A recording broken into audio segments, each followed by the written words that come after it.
दोस्तों बाटा एक ऐसा नाम आज जो फुटवेयर इंडस्ट्री में बहुत ही पॉपुलर और बड़ा ब्रांड है, क्योंकि दोस्तों शायद ही कोई ऐसा शख्स होगा जिसने कभी ना कभी बाटा के फुटवेयर का इस्तेमाल ना किया हो, क्योंकि बाटा का जो इतिहास है वो 200 साल से भी ज़्यादा पुराना है और कंपनी का जो नाम है उसके वजह से शायद ही लोग सोचते हैं कि ये भारत की कंपनी है, लेकिन दोस्तों ये पूरी तरह से विदेशी कंपनी है और कंपनी का कारोबार आज 100 से भी ज़्यादा देशों में फैला हुआ है और कंपनी आज हज़ारों करोड़ों रुपए की है। लेकिन दोस्तों शुरुआत में कंपनी की हालत काफ़ी खस्ता थी और कंपनी दिवालिया होने तक की नौबत आ गई थी। तो दोस्तों आज की इस वीडियो में यही जानेंगे कि बाटा कहाँ की कंपनी है, कैसे इन्होंने अपने कारोबार को सेटअप किया और कैसे इन्होंने इतना बड़ा ब्रांड बिल्ड किया।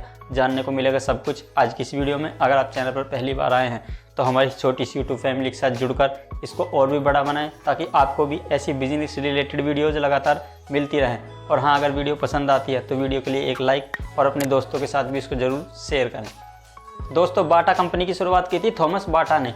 चेकोस्लोवाकिया के एक छोटे से राज्य में पैदा हुए थॉमस बाटा, उनका परिवार जो था वो मोची का काम किया करता था। इनका परिवार जो आसपास के लोग थे उनके जूते और चप्पलों को सिलकर फिर उनको बेचा करते थे। इस तरह से इनका जो परिवार था वो शुरू से ही मोची की जो लाइन थी उसमें था और साथ ही साथ इनका जो काम था वो लोकल लेवल पर था। जो इनके कुछ जानने वाले थे, इनके आसपास मोहल्ले के लोग थे, खाली वो उनके ही जूते को सिलकर बेचा करते थे।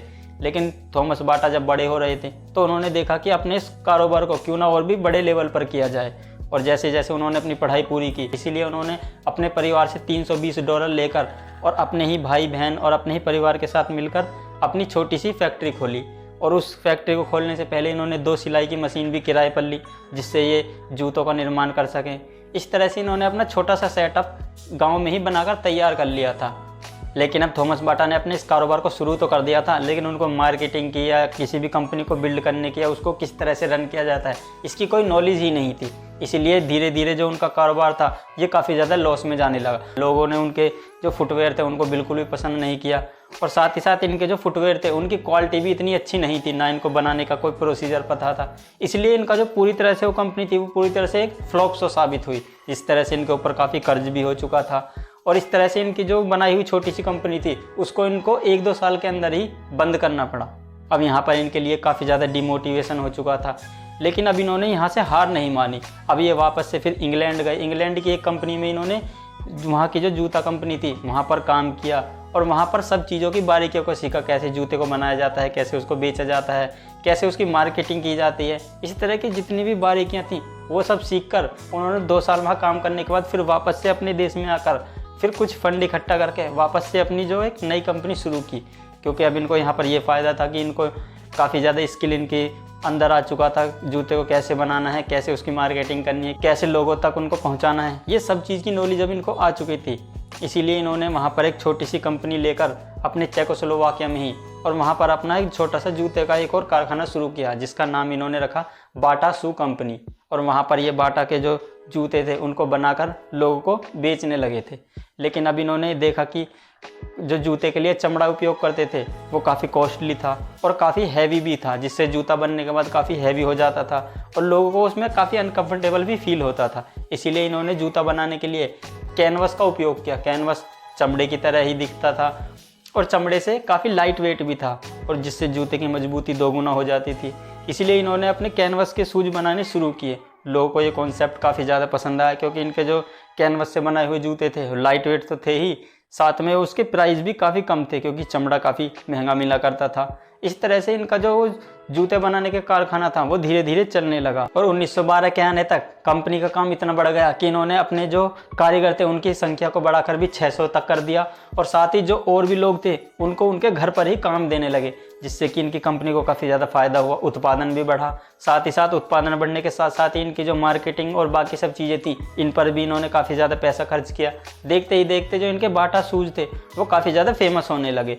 लोगों के पास काफ़ी पॉपुलरिटी मिलने के बाद इनकी जो कंपनी का रेवेन्यू है वो भी लगातार बढ़ने लगा। बाटा के पास काफ़ी ज़्यादा मात्रा में प्रॉफिट भी आने लगा और देखते ही देखते बाटा एक बहुत बड़ा नाम बन चुका था। लेकिन अब इन्होंने सोचा कि क्यों ना अपने इस ब्रांड को अब ग्लोबल बनाया जाए। अब इन्होंने धीरे धीरे और भी कई देशों में अपने जो जूते थे उनको बेचना शुरू किया। इंग्लैंड, अमेरिका, इस तरह के जो देश थे वहाँ पर भी अपने बाटा के शूज़ को बेचना शुरू किया। लेकिन बाहर की जो मार्केट थी उनमें पहले से ही बड़े बड़े ब्रांड थे, तो उन मार्केट में इनका उतना काम चल नहीं पाया और तभी पहला विश्व युद्ध हो गया। पहला विश्व युद्ध होने के बाद सारा जो दुनिया थी वो एकदम से उथल पुथल हो गई। लेकिन उस विश्व युद्ध में इनको एक बड़ा फ़ायदा ये हुआ कि स्लोवाकिया की जो सरकार थी उनसे इनको एक बड़ा ऑर्डर मिला अपने फ़ौजियों के जूते बनाने के लिए। और उस जो फर्स्ट वर्ल्ड वॉर था उसमें काफ़ी ज़्यादा सप्लाई इन्होंने जूतों की फ़ौजियों को की, जिससे भी इनको काफ़ी ज़्यादा नाम मिला, काफ़ी ज़्यादा फेम मिला, साथ ही साथ काफ़ी ज़्यादा रेवेन्यू भी जनरेट हुआ। लेकिन फिर जैसे ही फर्स्ट वर्ल्ड वॉर ख़त्म हुआ, लोगों की जो आर्थिक हालात है वो काफ़ी खस्ता हो चुके थे। लोगों के पास इतना पैसा नहीं बचा था कि वो जूते जैसी चीज़ों को भी खरीद सकें। इसीलिए बाटा ने एक नई रणनीति अपनाई और अपने जूतों को जो पहले काफ़ी ज़्यादा रेट में मिला करते थे उनकी जो कॉस्ट थी उनको एकदम से 50% तक कट कर दिया। जो जूते मान लो 100 रुपये में मिल रहे थे वही जूते अब उनको 50 रुपये में मिल रहे थे। लेकिन बाटा ने जब ये स्ट्रेटजी को अपनाया तो जाहिर सी बात उससे इनके प्रॉफिट पर भी काफ़ी ज़्यादा असर पड़ता। लेकिन इन्होंने उस प्रॉफिट को कवर अप करने के लिए अपने जो कंपनी में वर्कर काम करते थे उनकी सैलरी को भी 50% तक कट कर दिया। और इनके जो लॉयल कर्मचारी थे वो भी इससे ज़्यादा असहज नहीं हुए, क्योंकि उनको भी पता था कि कंपनी का रेवेन्यू बढ़ने के साथ साथ ही उनकी सैलरी भी वापस से बढ़ा दी जाएगी। इस तरह से कंपनी फिर लगातार काम करने लगी और कंपनी के फुटवेयरों के दाम घटने की वजह से लोगों ने उसको काफ़ी ज़्यादा पसंद किया और देखते ही देखते कंपनी का कारोबार एकदम से कई गुना बढ़ता चला गया। जहां कंपनी का कारोबार केवल 2-4 देशों में ही हुआ करता था, अब कंपनी का कारोबार लगभग 27 से भी ज़्यादा देशों में पहुंच चुका था। इस तरह से कंपनी का ये कॉस्ट कटिंग वाला जो आइडिया था ये पूरी तरह से हिट रहा, जिससे कि कंपनी का नाम देश ही नहीं बल्कि पूरी दुनिया में जाना जाने लगा। अब कंपनी का कारोबार काफ़ी ज़्यादा देशों में तो फैल चुका था, लेकिन साल 1930 के दशक में थॉमस बाटा इंडिया आए, क्योंकि उनको इंडिया के चमड़े की काफ़ी ज़्यादा खासियत पता चली थी। तो वो इंडिया में चमड़े की तलाश में आए थे कि उन्हें बढ़िया क्वालिटी का चमड़ा इंडिया में मिल सकता है। लेकिन जब वो इंडिया में आए तो उन्होंने देखा कि यहाँ पर भारत में जो है वो फुटवेयर का काफ़ी अभाव था, कोई फुटवेयर कंपनी नहीं थी और भारत के जो लोग थे वो ज़्यादातर नंगे पैर ही रहा करते थे। तो उनके मन में यहाँ से एक आइडिया आया कि क्यों ना भारत में ही अपनी बाटा कंपनी लगाकर भारत के लोगों को कम कीमत पर जूते या चप्पल मुहैया कराए जाएं। और इसीलिए साल 1939 में उन्होंने भारत के कलकत्ता शहर में अपनी छोटी सी जो बाटा के शूज़ की कंपनी लगाई और वहाँ पर वे बाटा के शूज़ को बनाकर फिर भारत के लोगों में बेचने लगे, क्योंकि उनको पता था कि भारत में ये कॉन्सेप्ट काफ़ी ज़्यादा हिट हो सकता है, क्योंकि उस टाइम तक भारत में कोई भी फुटवेयर कंपनी नहीं थी और जो भारत में जूते थे उस टाइम तक जापान से मंगाए जाते थे। आपने वो गाना भी सुना होगा कि मेरा जूता है जापानी, वो गाना इसी पर बना था कि उस टाइम तक हमारी देश में जो जूते थे वो जापान से ही मंगाए जाया करते थे और मंगाए जाने से काफ़ी ज़्यादा जूते की जो कॉस्ट थी वो काफ़ी ज़्यादा बढ़ जाया करती थी, जो लो वर्ग के लोगों के लिए बिल्कुल भी मुमकिन नहीं था। इसीलिए बाटा ने मध्य और लो वर्ग के लोगों को टारगेट किया और अपने चमड़े के जूते बनाकर लो कॉस्ट में लोगों को बेचने लगे और कंपनी का जो ये कॉन्सेप्ट था पूरी तरह से हिट साबित हुआ। देखते ही देखते भारत के लोगों में बाटा का एक अलग नाम बनता चला गया, क्योंकि नाम भी एकदम बाटा था तो लोगों को लगता था कि ये अपना देसी ब्रांड है, इसीलिए लोग इसके साथ ज़्यादा अच्छे तरीके से कनेक्ट होते गए। फिर जैसे जैसे बाटा भारत में काफ़ी ज़्यादा सफल होता चला गया, उसने बाटा के जो अपने स्टोर थे वो अलग अलग राज्यों में खोलने शुरू किए, साथ ही साथ मैन्युफैक्चर यूनिट भी भारत में ही लगानी शुरू की, जिससे जो बाटा के जूतों के दाम थे वो और भी ज़्यादा कम होते गए और देखते ही देखते बाटा भारत में एक बहुत बड़ा नाम बन गया। क्योंकि उस टाइम पर बाटा के लिए एक अच्छी चीज़ ये भी थी कि भारत में कोई भी ऐसी कंपनी नहीं थी उस टाइम तक जो फुटवेयर का निर्माण करती थी, तो भारत में बाटा को कोई कंपटीशन भी नहीं था, इसीलिए बाटा के सफल होने का ये भी एक बहुत बड़ा रीज़न था भारत में।